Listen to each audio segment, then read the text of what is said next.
Every year, millions of people type the same 4 words into YouTube: how to get rich fast. And every year, the top results show the same thing: someone holding a stack of cash in front of a rented Lamborghini, promising you the secret they discovered.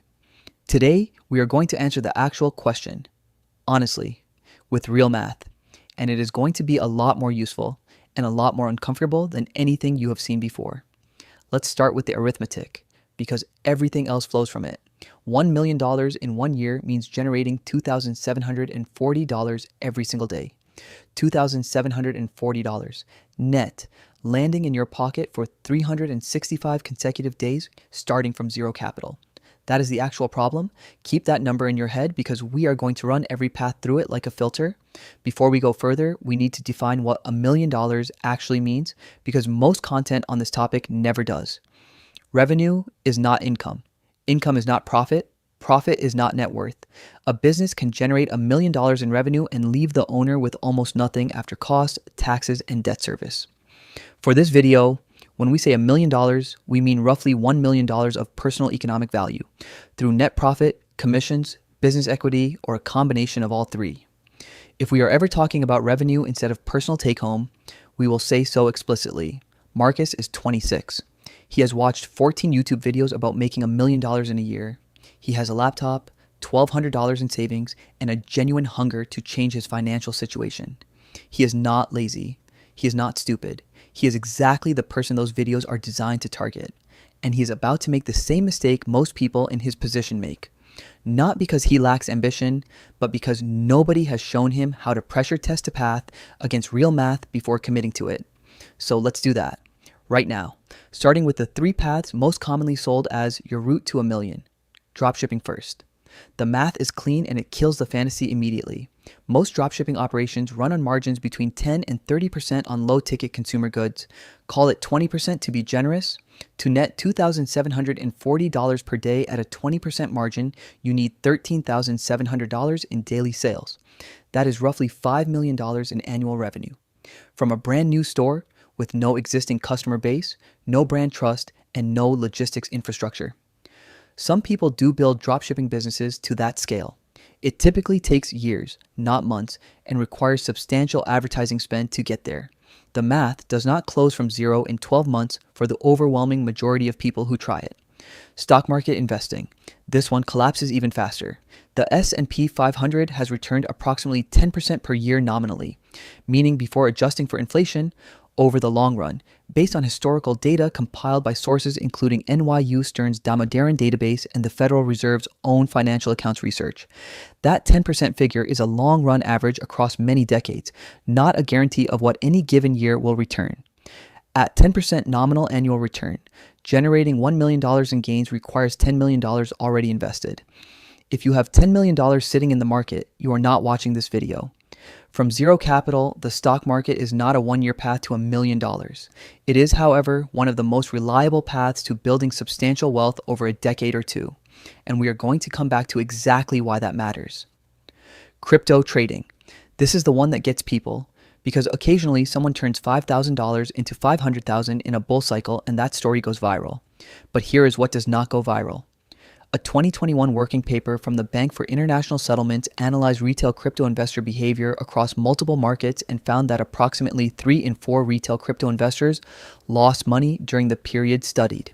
3 in 4, the rare person who wins big in crypto was not running a strategy you can reliably replicate. They were holding a specific asset at a specific moment in a market cycle that may not repeat in your lifetime. That is not a path. That is a lottery ticket with better branding. So what actually works? There are 4 paths that, when stress tested against a $2,740 per day math, can legitimately get someone to $1 million in personal economic value within 12 months. None of them are easy. All of them are real. Path 1, business acquisition using seller financing. Instead of building from zero, you buy a business that is already generating cash flow using the seller's own financing to structure the deal, which means some acquisitions require little to no money down at closing. You then operate and scale it for 12 months and either sell it at a higher valuation multiple or accumulate enough profit to cross the threshold. This is not theoretical. Acquisition marketplaces like Acquire.co, BizBuySell, and the SBA loan program list thousands of small businesses for sale every month. That said, low money down deals are not handed to strangers. They typically require demonstrated industry experience, strong negotiation, solid credit, or a combination of additional financing sources. The capital required can be low. The credibility required is not. The difficulty is very high, but the math can work. Path 2. High ticket commission sales. The top performers in enterprise software sales, commercial real estate brokerage, and private equity placement legitimately earn between $500,000 and well over $1 million per year in pure commission. Zero startup capital required. What is required is a level of sales skill that takes years to develop. The ability to close 6- and 7-figure deals consistently, manage complex buying processes, and build a pipeline that sustains that output month after month. Priya spent 3 years in SaaS sales before she cracked $200,000 in a year. The skill was not optional. It was the entire asset. Elite performers in this field earn 7 figures. Getting there is a multi-year build, not a first-year result. Path 3. Building a focused digital product or micro-SaaS tool. A small number of solo founders have scaled software tools to $1 million in annual recurring revenue within 12 months. The ones who do it share a specific profile: deep expertise in one industry, a workflow problem that a large audience has, and a narrow tool built at a price point the market already accepts. The distribution strategy is almost always harder than the product itself. And here's the distinction that matters. $1 million in annual recurring revenue is not $1 million in your pocket. In year one, reinvestment, infrastructure, and taxes typically consume a significant portion of that. Revenue of $1 million is achievable. Net personal profit of $1 million in year one is extremely rare. And survivorship bias means the exceptions are vastly overrepresented in what you see online. Path 4. Real estate wholesaling at volume. A wholesaler puts a distressed property under contract below market value, then assigns that contract to a cash buyer for a fee unto without ever purchasing the property themselves. Assignment fees typically range from $10,000 to $150,000 per deal, depending on the market and the property. Reaching $1 million in net assignment fees in a year requires either very high deal volume or a handful of large transactions. Top wholesalers in active markets achieve this. Replicating it from zero requires building a motivated seller pipeline and a buyer network, which takes time and relationships that do not exist on day one. One more thing worth knowing: wholesaling regulations vary significantly by state, and some jurisdictions have introduced restrictions or licensing requirements in recent years. Check the rules in your market before you begin. Strip away the specifics and all 4 paths are doing the same thing. They solve a valuable problem for enough people at a high enough margin. Everything else is just packaging. Now, Marcus is staring at this list and doing something that most people do. Something that is quietly catastrophic. He's thinking about which one to try first, then the second.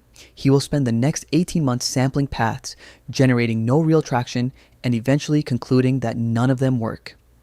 The actual problem is that he tried to run 4 marathons simultaneously and finished none of them. Meanwhile, there is another person. Call her Danielle. Danielle does not chase the 1-year million. She stacks income aggressively, lives on 60% of what she earns, and puts 40% into a diversified low-cost index fund portfolio every month. At a $30,000 starting income, that is $12,000 invested per year. She grows her income by 10% annually through skill development and strategic job changes.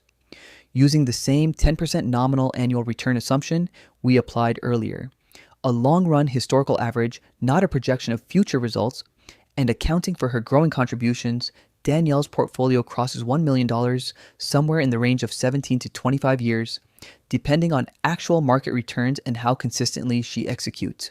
If she starts at 25, she is a millionaire somewhere between her early 40s and her early 50s. Not glamorous, mathematically real, but here's what changes the equation.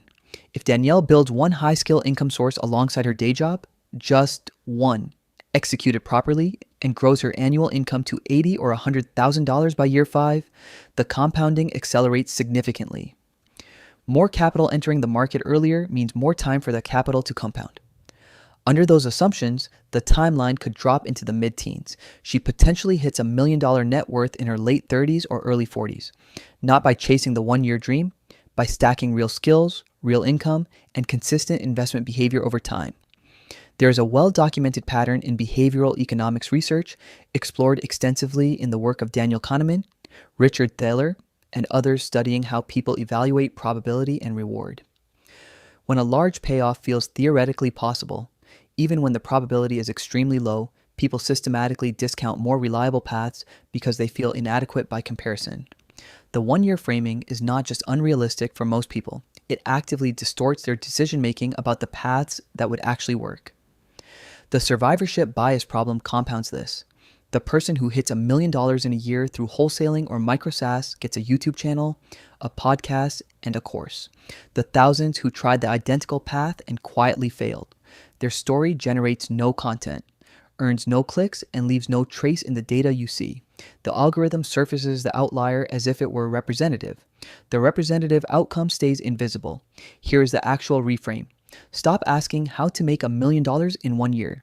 Start asking this instead. What can I build in the next 12 months that could be worth $1 million in 5 years? That question changes everything about your inputs. Instead of optimizing for speed, you build skill, relationship capital, and a repeatable system. The asset compounds. The income compounds. The timeline becomes real instead of theoretical. Priya puts it this way. The people who made $1 million in a year did not find a shortcut. They found a problem big enough that the market was willing to pay them $1 million to solve it. Your action step from this video is specific. Pick one path from what we covered today. Identify the single skill gap that is stopping you from executing it, and not 5 gaps, 1 gap. Spend the next 90 days closing only that gap, not researching other paths, not watching more YouTube. 90 days, 1 gap, full execution. The math is already waiting.